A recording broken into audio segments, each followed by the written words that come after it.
İqtisadiyyat prezidentin məruzəsinin ana xəttini təşkil edəcək. Ölkədə işsizlik səviyyəsi azalır, lakin cənab Obamanın arzu etdiyi kimi sürətlə deyil. Bu, onun yenidən seçilmək şansları üçün təhlükə təşkil edir. Lakin Konqresin özünün də reytingi tarixdə ən aşağı səviyyədədir. Rəy sorğuları Amerikalıların 80%-nin Konqresin işindən razı olmadığını göstərir. Cənab Obama ölkənin hər yerində etdiyi çıxışlarında əsas diqqəti Konqresin funksiya göstərə bilməməsi adlandırdığı məsələyə yönətmişdir. Keçən həftə prezident Amerika iqtisadiyyatının inkişaf istiqamətlərinə həsr olunmuş video mesaj açıqladı.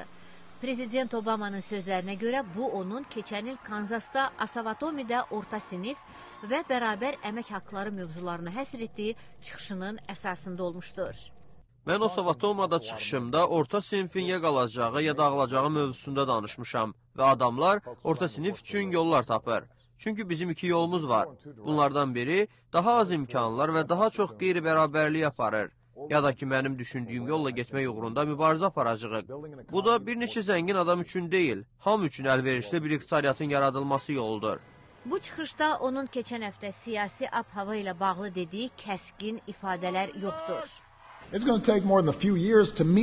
10 illərdir yaranmış sınaqlara cavab vermək bir neçə il aparacaq. Amerika xalqı bunu başa düşür. Lakin onlar liderlərinin fəaliyyət göstərməkdən imtina etməsini anlamır.